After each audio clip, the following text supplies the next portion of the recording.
My Digi Pack. The creation of my Digi Pack had numerous different stages in it.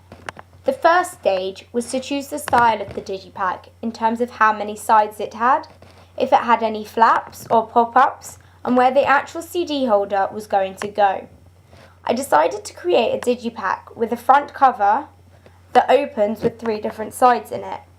This inside, however, I decided to go with the idea of having one long stretched image across this.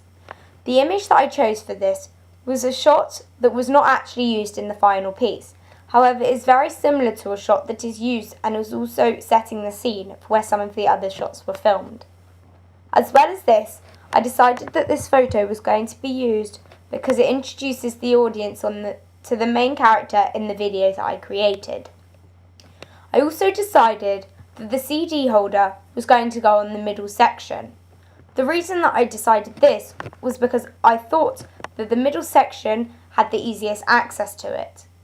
As well as this, the character was placed on the right flap and the sign was placed on the left flap, so the only space left was the middle. The front cover I thought was a good idea to have one title already printed on it, as opposed to having an image with writing on top of this.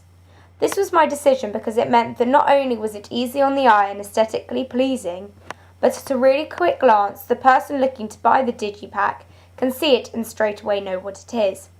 It also meant that the Digi Pack was recognisable as the use of the Scrabble pieces was used for the first shot in the video that showed the song title in the first place. The use of the signs was a recurring theme that we have the whole way through our video, and because it is used so often, it was really important to me that it was therefore used on the Digi Pack. The other use of the images were to show the characters that were used and at the same time portray the characters in the role that they were playing. When I was making this, it was so important to make sure that I chose images that stood out most, that were also the correct size, and images that were relevant and most likely to attract the audience to buying the product. That meant I had to avoid, which I did in the end, busy images, irrelevant pictures and dull colours. From all of the above elements put together, I was able to create the Digi Pack that is shown below, which to me was very successful and just how I hoped it would turn out.